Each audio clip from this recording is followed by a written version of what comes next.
अज जनाब वड्डे वड्डे कड़े पा के ते वाल पुठे सीधे वाह के ते भैड़े कपड़े पा के ते जनाब सारियां उंगलों दे विच छापा ते छल्ले पा के सारे काम गैर शरी करके आंदे ने असी अली दे मलांगा साडा हिसाब ही कोई नहीं होना।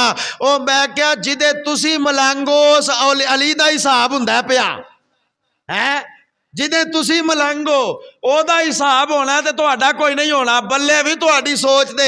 हजरत अली पाक रदी अल्लाह तआला नो अर्ज की या रसूल अल्लाह तीसरे नंबर ते फरमाया तेरा हिसाब होएगा।